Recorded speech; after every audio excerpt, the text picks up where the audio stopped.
നമസ്കാരം. വിവാഹം ഉറപ്പിച്ചതിന്റെ പേരിൽ യുവതിയെ കുത്തിക്കൊലപ്പെടുത്തി മുൻകാമുകൻ. മഹാരാഷ്ട്രയിലാണ് സംഭവമുണ്ടായത്. വൈഷ്ണവിയാണ് കൊല്ലപ്പെട്ടത്. വൈഷ്ണവയെ കൊലപ്പെടുത്തിയ ശേഷം ഇയാൾ പ്രതിശ്രുത വരനെ ഫോൺ വിളിച്ച് താൻ വൈഷ്ണുവിനെ കൊന്നുവെന്ന് പറഞ്ഞു. പ്രതി സാഹിലിനെ തൂങ്ങി മരിച്ച നിലയിൽ പിന്നീട് കണ്ടെത്തുകയും ചെയ്തു. വെള്ളിയാഴ്ച രാത്രിയായിരുന്നു സംഭവമുണ്ടായത്. മറ്റൊരാളുമായി വൈഷ്ണവിയുടെ വിവാഹം ഉറപ്പിച്ചതാണ് കൊലപാതകത്തിന് കാരണമായത്. കൊലപാതകത്തിന് തൊട്ടു മുൻപും അതിനുശേഷവും പ്രതി വൈഷ്ണവിയുടെ പ്രതിശ്രുത വരനെ ഫോണിൽ വിളിച്ച് താൻ വൈഷ്ണുവിനെ കൊന്നു എന്ന് പറഞ്ഞിരുന്നു. പിന്നീട് ഇയാളെ തൂങ്ങി മരിച്ച നിലയിൽ കണ്ടെത്തുകയായിരുന്നു.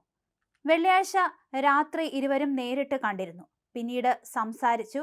അതിനുശേഷം തർക്കമുണ്ടാവുകയായിരുന്നു. പിന്നീടാണ് കൊലപാതകം നടത്തിയത്. തുടർന്ന് ഇയാൾ സ്ഥലത്തുനിന്ന് മുങ്ങി. 2 കിലോമീറ്റർ അകലെ ഒരു മരത്തിലാണ് പ്രതിയെ തൂങ്ങി മരിച്ച നിലയിൽ കണ്ടെത്തിയത്.